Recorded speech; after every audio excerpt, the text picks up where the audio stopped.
آیت جو آپ کے سامنے تلاوت کی گئی، یا ایھا الذین آمنوا قوا انفسکم واہلیکم نارا، اللہ تعالیٰ کلام مجید میں فرماتے ہیں کہ اے ایمان والو، کیا خطاب کیا کہ وہ رشتہ جو بندوں کا اپنے رب کے ساتھ ہے، ایمان کے سارے جتنے بھی انسان اور بندے ہیں وہ اللہ تعالیٰ پر ایمان لے کر جو آئے، اس رشتے کو بتا کر خطاب فرمایا۔ جیسے آج کل آپ کسی کو اس کا نام لے کر نہیں پکارتے، بلکہ اس کے ساتھ جو آپ کا رشتہ وابستہ ہے اس کے ساتھ اگر آپ خطاب کریں گے تو اور زیادہ اپنائیت محسوس ہوتی ہے۔ آپ کا بیٹا ہے، آپ اسے نام لے کر بھی پکار سکتے ہیں، لیکن آپ اپنا بیٹا کہہ کر کے اسے پکاریں تو وہ اس رشتے کو ذکر کر کے پکارنا، اس سے اور زیادہ انسیت محبت پیدا ہوتی ہے۔ کوئی بھی آپ کزن ہے، خالہ کا بیٹا ہے، کسی زبان میں، اور ہر کوئی اپنے طریقے پر اگر اس رشتے کو بتا کر اسے پکارتا ہے تو اس کے دل میں کافی محبت پیدا ہوتی ہے۔ تو اللہ جل شانہ بھی مجھے اور آپ کو کیا کہہ کر پکار رہے ہیں؟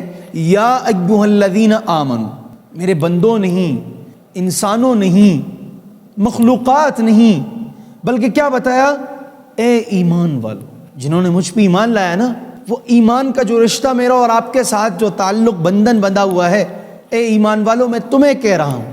کیا بتایا؟ اب اس آیت کی طرف آتے، فرمایا یا ایھا الذین آمنوا قوا انفسکم واہلیکم نارا، اے ایمان والو اپنے آپ کو بچاؤ اور اپنے گھر والوں کو آگ سے بچاؤ۔ اس کا مطلب یہ ہوا کہ صرف اپنے آپ کو بچانا کافی نہیں، بلکہ اپنے ماتحت جتنے بھی افراد ہیں ان سب کو آگ سے بچانا ضروری ہے، لازمی ہے، واجب ہے، فرض ہے۔ اس آیت کے ذیل میں یہ بتایا گیا کہ صرف اپنی اصلاح کافی نہیں، صرف اپنی نماز، تہجد، دینداری کافی نہیں، اپنے بچوں کی فکر کرنا، اپنے اہل و عیال کی فکر کرنا، گھر والوں کی فکر کرنا، اپنے چھوٹوں کی فکر کرنا، اپنے ماتحت افراد کی فکر کرنا، یہ ہر اس بندے پر اس طریقے سے لازم ہوتا ہے۔ کوئی گھر میں بڑا ہے تو اس کے نچلے جو افراد ہیں وہ سب اس کی ذمہ داری میں آ جاتے ہیں۔ کلاس میں بڑا ہے، اس کے ماتحت جو افراد ہیں، ادارے میں بڑا ہے، اس کے ماتحت جو افراد ہیں، مسجد میں بڑا ہے، اس کے ماتحت جو افراد ہیں، دفتر میں بڑا ہے، اس کے ماتحت جو افراد ہیں، ملک میں بڑا ہے، اس کے ماتحت جو افراد ہیں۔ تو جہاں کہیں جس طریقے پر وہ بڑا بنتا ہے، ذمہ داری عائد ہوتی ہے، تو اس کے نچلے اس کے جو ماتحت افراد ہوتے ہیں وہ سب کے سب اس میں شامل ہیں۔ تو فرمایا کہ اپنے آپ کی بھی فکر کرو اور اپنے ماتحت افراد کی بھی فکر کرو۔ صرف اپنی فکر کرنا کافی نہیں، جس طرح ہمیں اپنی فکر ہوتی ہے، اپنے بچوں کی فکر ہوتی ہے، ان کی تعلیم کی فکر ہوتی ہے، ان کی صحت کی فکر ہوتی ہے، ان کی شادی کی فکر ہوتی ہے، ان کے مستقبل اور کیریئر اور ان کی شخصیت، ان کے ہر اچھے پہلو سے سوچ کر اس چیزوں کی فکر ہوتی ہے، تو ہمیں ایسے دین کی بھی ان کی فکر ہونی چاہیے۔ یہ بتانا مقصود ہے۔ تو اللہ تعالیٰ نے ہمیں عجب خطاب فرمایا۔ ذرا خطاب تو ہم دیکھیں۔ کوئی کہتا ہے نا دوسرے سے، بیٹا یہ کام اس طرح کرو، میرا بچہ یہ کام اس طرح کرو، میرا فلاں بندہ، تو اس سے بہت زیادہ محبت پیدا ہوتی ہے اس شخص کے دل میں کہ واقعتاً ہمارے درمیان تو یہ رشتہ ہے۔ تو اللہ تعالیٰ نے بڑے محبت کے انداز میں بہت پیارا خطاب اور عنوان دیا مجھے اور آپ کو کہ اے ایمان والو، آپ کو پتہ ہے کیا کرنا ہے؟ آپ نے اپنی بھی فکر کرنی ہے اور اپنے بچوں کی بھی فکر کرنی ہے۔ بڑا اچھا خطاب ہے۔ اس پر حضرت علامہ شبیر احمد عثمانی رحمۃ اللہ علیہ کا واقعہ لکھتے ہیں کہ وہ بہت بڑے عالم تھے، علامہ شبیر احمد عثمانی رحمۃ اللہ علیہ۔ ان کو کوئی شیخ الاسلام کہتا تو کوئی علامہ کہتا، کوئی بڑا عالم کہہ دیتا، تو پاکستان نہیں بلکہ پوری دنیا میں ان کا ایک نام تھا، علامہ شبیر احمد عثمانی رحمۃ اللہ۔ وہ ہمارے استاد ہیں حضرت مولانا مفتی تقی عثمانی صاحب دامت برکاتہم، کراچی میں ان کا مدرسہ ہے۔ اس وقت پوری دنیا میں معروف شخصیت ہے، ہمارے اساتذہ کے اساتذہ ہیں، استاد ہیں۔ وہ لکھتے ہیں اپنی کتاب میں کہ حضرت ہمارے گھر آیا کرتے تھے۔ اس عالم کے بارے میں لکھتے ہیں کہ وہ ہمارے گھر آیا کرتے تھے، اتنے بڑے عالم تھے، کوئی علامہ کہتا ان کو، کوئی شیخ الاسلام کہتا ان کو۔ تو پھر ہمارے گھر کے اندر ان کی ایک ممانی رہتی تھی، خاتون رشتہ دار، وہ ان کو بیٹا کہہ کر کے پکارتے تھے، بڑے عالم تھے وہ. تو چنانچہ ہم چھوٹے تھے تو عجیب لگتا تھا یہ چیز کہ اتنے بڑے عالم ہیں، کوئی شیخ الاسلام کہتا ہے تو کوئی مولانا، کوئی علامہ کہتا ہے تو کوئی مفتی کہتا ہے، لیکن یہ خاتون انہیں کیا کہتے ہیں؟ بیٹا. تو کہتے ہیں کہ ہم چھوٹے تھے، یہ بات تو عجیب لگتی، لیکن کہتے ہیں کہ انہوں نے خود فرمایا، علامہ شبیر احمد عثمانی رحمۃ اللہ علیہ نے خود فرمایا کہ میں آپ کے گھر 2 مقصد کی وجہ سے آتا ہوں. ایک تو ہمارے استاد کے جو والد ماجد رحمۃ اللہ علیہ تھے وہ حیات تھے، ان سے ملاقات کی وجہ سے، اور ایک اس وجہ سے کہ یہ خاتون مجھے بیٹا کہتے. ایک ایسا وقت بھی آئے گا انسان پر، ایک ایسا وقت بھی آتا ہے کہ کوئی لفظ سننے کو وہ ترستا ہے. آپ پوچھیں ان والدین سے کہ کوئی ان کو بیٹا کہنے والا نہیں. تو کہتے ہیں کہ مجھے پوری دنیا میں لوگ شیخ الاسلام علامہ کہتے ہیں، بیٹا کہنے والا کوئی نہیں، یہ ایک خاتون ہے، اس وجہ سے میں اس لفظ کو سننے کے لیے آتا ہوں. کان ترستے ہیں جس وقت وہ بیٹا کہتا ہے تو مجھے کتنا لطف محسوس ہوتا ہے یہ میں بتا نہیں سکتا. تو قدر کیجیے ان رشتوں کی، قدر کیجیے ان لفظوں کی جو آپ کو وہ رشتہ ذکر کر کے، رشتہ کا واسطہ دے کر کے آپ کو پکارتا ہے کہ ہمارے پڑوس، ہمارے بھائی، ہمارے فلاں رشتہ دار، بیٹا. یہ جتنے بھی رشتے ہیں یہ خالصتاً جو ہے نا محبت پر مبنی ہے. تو کہنے کا مقصد اللہ تعالیٰ نے مجھے اور آپ کو یہ رشتہ دے کر بتایا، اے ایمان والو. یہ ساری باتیں میں اس وجہ سے کہہ رہا ہوں کہ اللہ نے کتنا بڑا ہمیں جو ہے نا محبت کے ساتھ پکارا، اے ایمان والو. اب کرنا کیا ہے وہ بات بتانے جا رہا ہوں کہ اپنی فکر کے ساتھ ساتھ اپنے گھر والوں کی فکر. ایک اور حدیث میں بھی آتا ہے، کلکم راع وکلکم مسئول عن رعیتی. تم میں سے ہر ایک نگہبان ہے. ایسا نہیں ہے کہ بس تم اپنی فکر کرو، باقی اپنے بچوں کی، اپنے گھر والوں کی، اپنی ماتحت کی، اس سے آپ بری عزم ہے. نہ، اپنے گھر والوں کی فکر. اپنی فکر کے ساتھ ساتھ اپنے گھر والوں کی فکر بہت ضروری ہے. میں نے آپ ہر ایک کو اس کا بتا دیا کہ کوئی کس جگہ بڑا ہے، کوئی اور نہ تو صحیح اپنی ذات پہ تو اس کو بڑا ہے. وہ اگر بالکل چھوٹا ہے گھر میں، اس کے ماتحت کوئی نہیں، تو اس کا ذات، وہ اپنی ذات پہ بڑا ہوتا ہے. وہ اپنی ذات کی مرضی سے کوئی چیز کھاتا ہے، پیتا ہے، بتاتا ہے، بات کرتا ہے. تو کہنے کا مقصد یہ ہے کہ اللہ جل شانہ نے بتایا کہ تم بری الذمہ نہیں ہو اس وقت تک جب تک تم اپنے گھر والوں کی خبر گیری نہ کرو. یہاں پہ ایک میں شبہ کا ذکر کرتا ہوں. بعض لوگ کہتے ہیں کہ ہم نے اپنے بچوں کی بڑی فکر کی. بعض لوگ کہتے ہیں ہم نے ان کو بتایا، نہیں مانے. چنانچہ وہ خود تو تہجد گزار ہوتے ہیں، دیندار ہوتے ہیں، عبادت کرنے والے ہوتے ہیں، صف اول کے پابند ہوتے ہیں، ماشاءاللہ سے دین بڑے کرتے ہیں، لیکن ان کے اولاد سدھرتے نہیں. یہ بہت اہم بات ہے. اکثر کی شکایت ہوتی کہ اولاد کی تربیت کیسے کریں. بہت اہم پہلو. بھائی اولاد ہے تو آپ کی نسل ہے. ہر بندہ ایک فرد نہیں ہے، وہ پوری ایک نسل ہے، اسی سے اس کو جانا پہچانا جاتا ہے. تو اپنی نسل کی فکر کریں.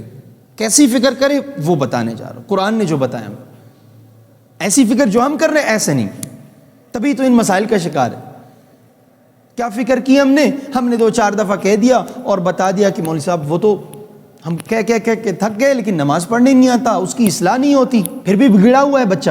اور یہ بھی بعض لوگ بتاتے ہیں، جیسے دیکھیں نوح علیہ السلام کا بیٹا، نوح علیہ السلام خود کیا ہے؟ نبی ہے، اولو العزم پیغمبر ہے، اور بیٹا کافر. تو ہم نے اپنی پوری کوشش کی، بچہ سدھرتا نہیں ہے. تو علماء کرام فرماتے ہیں کہ اس آیت میں اللہ جل شانہ نے اس سوال کا جواب دیا ہے، اس کا حل بتایا ہے کہ دیکھیں یہ بات ٹھیک ہے، اگر آپ نے کوشش کی ہے تو آپ بری ذمہ ہیں، لیکن آپ نے کوشش کتنی کی ہے؟ کیا آپ نے اتنی کوشش کی ہے جس طرح کہ ایک بندہ دیکھ رہا ہوتا ہے کہ سامنے ایک آگ لگی ہوئی، سامنے آگ جل رہی ہے اور بہت بڑی آگ ہے، اور یہاں سے ایک چھوٹا بچہ کھیلتا ہوا آگ کی طرف بڑھ رہا ہے. کیا اس بچے کو بھی ہم 2-4 دفعہ کہہ کر کے پھر چھوڑ دیں گے، یہ کہہ کر کے کہ ہم نے اسے کہا تھا اس نے کہنا نہیں مانا، آگے اس کی مرضی؟ نہ.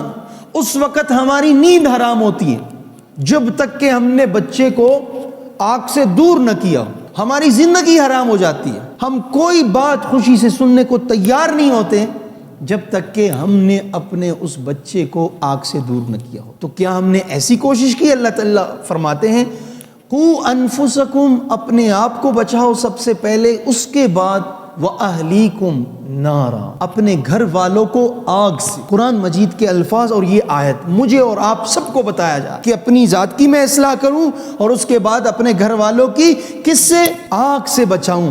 وہ آگ جس کی ایندھن کوئلہ اور لکڑی نہیں ہوگا، قُودُهَا النَّاسُ وَالْحِجَارَةُ، کہ اس کی ایندھن جس سے وہ آگ سلگے گی وہ انسان ہوں گے۔ اس آگ سے کہ دنیا میں اس کا تصور بھی نہیں کیا جا سکتا، اس آگ سے میں اور آپ اپنے گھر والوں کو بچائیں۔ کیا میں اور آپ اپنے بچوں کو، چھوٹے بچوں کو، گھر والوں کو ایسے ہی بچاتے ہیں؟ وہ 2-4 دفعہ نماز کے لیے کہہ دیا یا بالکل کہتے ہی نہیں؟ نماز کے علاوہ جتنے معاملات ہیں ان میں تو بالکل کان دھرتے نہیں، کہ گانا سن رہا ہے، موبائل میں کیا دیکھ رہا ہے، کس لوگوں کے ساتھ پھر رہا ہے۔ بچوں کی نگہداشت یہ مجھ سے اور آپ سے پوچھ ہوگی کہ ہماری اور آپ کی ذمہ داری ہے۔ صرف میں اور آپ اگر یہاں پہ بیٹھ کے دیندار بنیں گے تو بری و ذمہ ہوں گے؟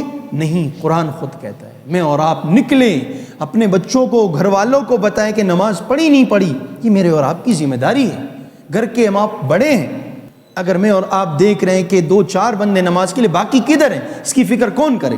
نہ جنات آئیں گے، نہ فرشتے آئیں گے، نہ کوئی اور مخلوق اترے گی، مجھے اور آپ کو کر، یہ میرے اور آپ کی ذمہ داری۔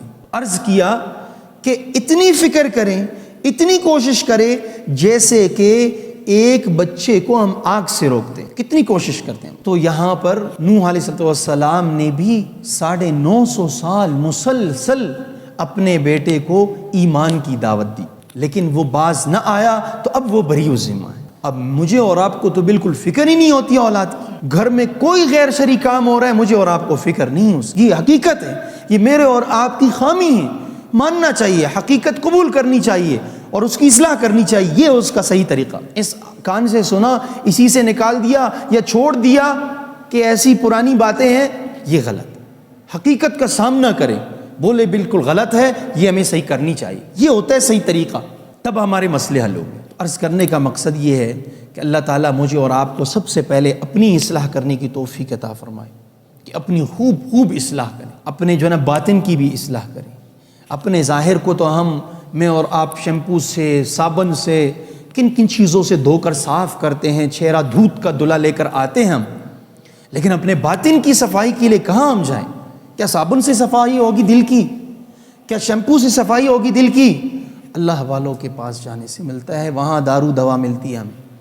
اللہ والوں کے پاس جائیں، ذکر و اذکار لے لیں، ان کی پاکیزگی صحبت میں بیٹھے، پاکیزہ صحبت میں بیٹھے، ان سے کچھ اذکار لے لیں، ان سے کچھ نصیحت کی باتیں سنیں، ان کی اس جو ہے نا معطر اور پاکیزہ ماحول میں رہ کر خود اپنا اندازہ کریں کہ میں اب پہلے سے کتنا صاف ہوں۔ اس کے بعد اسی چیز کی جو ہے نا کوشش اپنے گھر میں کریں، اپنے پڑوس میں کریں، اپنے حکمت بصیرت کے ساتھ۔ ایک اور چیز کا ذکر کروں، بعض لوگ کہتے ہیں کہ بچے مار سے سدھرتے ہیں یا پیار سے۔ بچہ نہ پیار سے نہ مار سے، بلکہ بچہ آپ کو دیکھتا ہے آپ کیسے چاہ رہے ہیں۔ اگر میں اونٹ پٹانگ حرکتیں کروں گا گھر میں میں بالکل غیر شرعی طور پر پھر رہا ہوں، میوزک میری بج رہی ہے گھر میں، شادی کے وقت میں، غم کے وقت میں میرے رواج ہے، قرآن و سنت کی کوئی نہیں، خوشی کے وقت میں میرے اپنے دستور ہے، میرے اپنے طریقہ کار ہیں، تو بچہ بھی یہی کرے گا۔ غصہ آ گیا، بے لگام ہو کے گالی دی میں نے، بے لگام ہو کے میں نے غصہ کیا، گھر والوں کو مارا، کوئی طریقہ نہیں تھا، تو بچہ ایسے ہی کرے گا۔ بچے کو 1000 پیار سے سمجھاؤ، بچے کو 1000 مار سے سمجھاؤ، بچہ وہی کرے گا جو تم صبح شام کرتے ہو۔ کیمرہ ہے ایک سراسر صبح شام، تو بچہ اس طرح ٹھیک ہوتا ہے جب میں ٹھیک۔ اللہ تعالیٰ مجھے اور آپ کو عمل کرنے کی توفیق عطا فرمائے۔ وآخر دعوانا الحمدللہ۔